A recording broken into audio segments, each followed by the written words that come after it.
Ladies and gentlemen, boys and girls, welcome back to the College Football UK podcast. I, as ever, am your host, Fletch. Now, unfortunately, I am usually joined by a number of absolute stunners with me every week, but this week, unfortunately, I am joined by absolutely none. So if you are watching this podcast on YouTube, then you will have to deal with no stunners and just my ugly mug for the time being, unless someone does decide just to pop up at some point. I'm not gonna say no to that. Rather not just kind of fly solo at the moment, but it is what it is. With that in mind, it's hopefully going to be a relatively quick episode. I'm just going to fly through a couple of the topics I wanted to bring up. Normally, when we get the conversation flowing, other things pop up and carry on. So I've just kind of noted a couple of bits that I wanted to bring up. And that's just unfortunately where I'm going to have to go. Now, I have no news headlines this week, as normally someone else brings it up. And going through trying to find certain bits of news is pointless. So 80% of the articles that pop up for you at the moment when searching for news are just, they're not actually news. With that in mind, let me just get straight into it. I'm going to go straight into my topic. Now, first off, the number one thing I wanted to talk about had to be the game of the week, potentially the game of the season, depending on which side of the where within the college footballing world you were looking at. This could be the game of the regular season: Alabama versus Georgia in Tuscaloosa. A very, very dominant start by Alabama, who went up 21-0 in the first quarter and went just into the second quarter with 28-0 up on Georgia after a Jalen Milroe 36-yard rushing touchdown. Jalen Milroe looked fantastic on the ground, eclipsing 117 yards and 2 touchdowns off, I believe it was 16 attempts. Yeah, 16 attempts there. Which is just Alabama all together combined for 183 yards on the ground. Jalen Milroe also went for 374 yards in the air and 2 touchdowns. Again, just absolutely incredible. Now, Carson Beck, if you think that 374 yards in the air is fantastic, then how about 439 for Carson Beck? Now, granted, they were in a slightly different position, down 28-0 going into the second quarter. You kind of have to throw the ball a little bit more, but still, no complaints can be had with that sort of night. 28-0. Now, I'm going to be perfectly honest with you, ladies and gentlemen, absolutely perfectly honest with you. It was Trevor Etienne put a 7-yard rush got a 7-yard rush for a touchdown for Georgia with halfway through the second quarter. Alabama got a safety with 15 seconds to go, and Alabama went up 37 at the half. Now, I was watching this game, and I did what I think most people do when you are in the UK and it is that time of night and a game looks like that, and I said, I'll tell you what I'm going to do. I'm just going to go to bed. I'm just going to go to bed. There's no point in staying up to watch this. The game is over. Oh boy, how wrong was I when I checked this, when ESPN sent me a notification that morning. Georgia staged the biggest comeback in school history. The biggest comeback in school history. Granted, they lost in the end, 41-34, but still, it's absolutely incredible. Coming back from that, now, on the way back, halfway through the third quarter, touchdown plus 2-point conversion. Then another touchdown, no 2-point conversion to bring it to 21-33 after a field goal from Alabama in there to bring it to 21-30. Sorry, I do apologize. Another field goal brought it to 21-30. Sorry, it was 21-33. Even. My apologies there. Another touchdown brought it to 28-33, and then another touchdown, followed by a failed 2-point conversion, took it to 34-33 with 2:31 left on the clock. Now, I've got to ask you something. When in games like this, Georgia versus Alabama, you've just given up a 28-point lead and now are losing by a point with 2:30 to go in the game. You need someone to step up. Now, Jalen Milroe is the kind of guy you would look to, a Heisman favorite. You would look to your quarterback on the ground, in the air, whatever he's going to do, you would look for a man like that to step up and win you the game. And technically he did, but there is one man I want to particularly give a shout out, and I really feel a bit weird because calling him a man in this. Now, don't get me wrong, everything he did on Saturday made him 100% a man. Ryan Williams, the 17-year-old who skipped his senior year of high school to go and play for Alabama, put up 177 yards in receiving. That is more than half of Jalen Milroe's yardage as a passer, and more than half of Alabama's receiving yardage. 177 and a touchdown.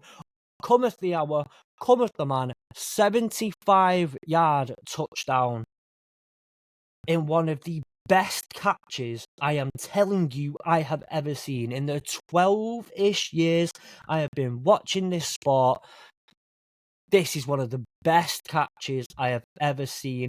Jalen Milroe fires out to the right. He's under coverage, manages to jump up, pick it up, land both feet in bounds, and as he lands, does a spin move. I'm going to have to put it on the AAW Network socials, and probably mine too.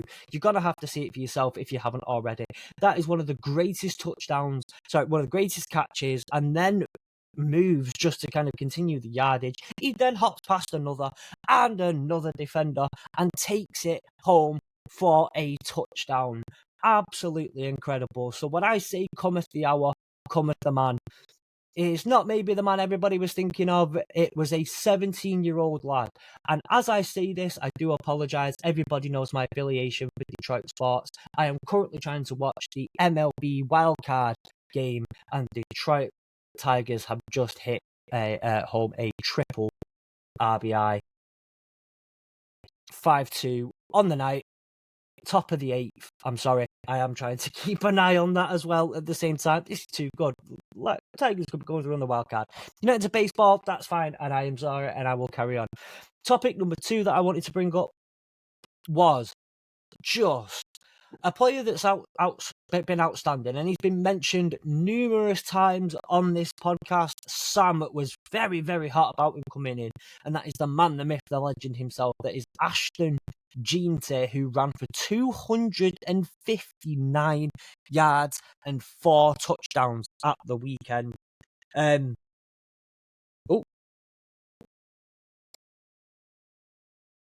For Boise State. Now, I apologise. Let me just get this up for you here. Boise State, again, considered one of the better group of 5 teams going into the playoffs. And he carried Boise State to a 45-24 win over Washington State. The Cougs did not like that one bit. But Ashton Jeanty is now cementing himself, and the question I've got for everybody else out there, and something I wanted to bring up on this podcast, was how close is this man to being a true Heisman candidate? He is now 4th in the betting odds to be the Heisman winner. The only 3 players ahead of him are Travis Hunter, thoroughly deserved, and Travis Hunter hit the Heisman at the weekend. A beautiful celebration after an interception. He hit the Heisman this weekend. And then the 2 others, as we all know, it is generally much like the NFL MVP award now, pretty much reserved for a quarterback. The top 2 are Cam Ward and Jalen Milrow. But I do have to ask, how realistic do you see his odds of winning the Heisman? Because he has to be up there. He has to be in that conversation. And I think the only reason he's not in that conversation as highly as he is because he's a running back, not a quarterback. And he's not doing what Travis Hunter's doing in a dual, like playing almost all snaps in a game in two positions on offense and defense. Now, it's not a slight at Travis Hunter. I think he's absolutely deserving of the shout to be in with the Heisman contender. And that is not me saying that. I'm not necessarily saying that Ashton Jeanty is better than Travis Hunter, but the only reason I think Travis Hunter is that much far ahead of him potentially in that conversation is because of his dual positioning and because of, I think, personally, the notoriety right now in the media of being at Colorado. Absolutely well deserved, though. Again, I need to state that out there before anyone thinks I'm kind of trying to poop on Travis Hunter's party. I absolutely think he's 100% deserving of that title. Now, I want to also look at. I also want to just mention that if, for whatever reason, he's not at least in that conversation anymore, he has to be in the conversation for someone who potentially goes extremely high in the NFL draft. Now, we all know how devalued running backs are. A couple of years ago, 2 running backs went in the first round of the draft. They were Bijan Robinson and Jahmyr Gibbs. Jahmyr Gibbs obviously went to my Lions and he's absolutely smashing it. Bijan Robinson went to the Atlanta Falcons and maybe not quite as smashing it as someone like Jahmyr Gibbs is, but he's been fantastic. And last year, Blake Corum didn't go until the late 3rd round, I believe, when he went to the when he went to the Rams. So I think it's one of them. How highly are you going to value someone like a running back in the draft? But if it's Ashton Jeanty, I think it's going to be very, very highly, just because he is so good. Moving on to my third topic of the week that I wanted to bring up. Again, I am very sorry I'm going to miss a lot of information, a lot of storylines, because my wonderful, wonderful co-hosts normally bring so much to the table that I only have to pick a couple of bits that I want to bring to the table. And within this, the other thing I wanted to bring in was the fact that UNLV now remain undefeated after last week's controversial big mess that went on around the NIL deals and their quarterback, Sluka. That's the one, Sluka. They remain undefeated and looked, I believe, when I checked the score at some point throughout Saturday, looked very convincing, and they were doing very, very well. I believe they were putting it a lot on the ground, and this is actually potentially something I should have researched instead of just talking about it. But yeah, they won 59-14 over Fresno State. Now, I got to admit, I wasn't actually looking for the UNLV. I was looking at Fresno State. Passing yards, Malik Williams went 13 of 16 for 180 yards and 382 yards and 3 touchdowns in the air. Rushing yards, Malik Williams went 12 carries for 119 yards and a touchdown. All in all, not a bad day at the office, and definitely not a real cause for concern if you had UNLV, who's just lost their starting quarterback after being undefeated. Don't you worry. Fresno State were my favourites to win their conference, and who I picked to win their conference. So it's nothing to shake your nose at. UNLV, you are absolutely fine. Now, moving on as we get towards the end of week 5. The AP poll results came out a couple of days ago, and there are a couple of things that have changed, and I guarantee you we're all aware of one of them, and I guarantee you, after mentioning it earlier so far, that one of these is not a surprise. Alabama has climbed to the top now in the AP poll a couple of weeks last week. Georgia have dropped a little bit after their disappointing result against Kentucky. Georgia may have dropped a little bit. Anyway, Texas had gone to the top, but after such a convincing and electric performance against Georgia Bulldogs, the Alabama Crimson Tide have gone to the top of the AP poll results. Georgia have fallen to 5th overall, which I imagine shall we say, is just a little disappointing for Georgia. Texas are in second, and let me just get this back up again. I've got a lot of tabs open at the moment. Texas have fallen to number 2, which has caused some controversy, and I do believe that Nicholas, our wonderful, wonderful Notre Dame fan co-host, has some issues with this, which I'd love to get into, but unfortunately, I am on my own, so I'm not going to get into it as it stands. Ohio State remaining third.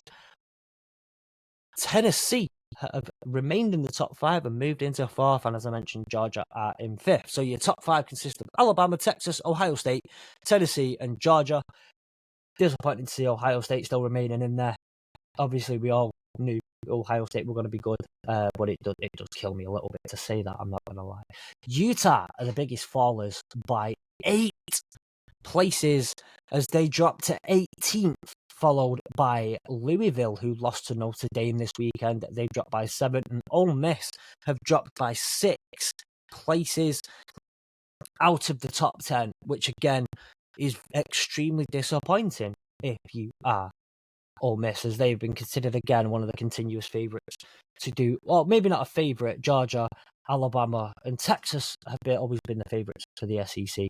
But you have got to look at a team like Ole Miss and think you've got to be disappointed, thinking everyone tipped you so highly to be at least a good playoff contender. Louisville were my chosen favourites for the ACC. Again, not going to lie, bit disappointed about that one. And here's hoping for a bounce back next week.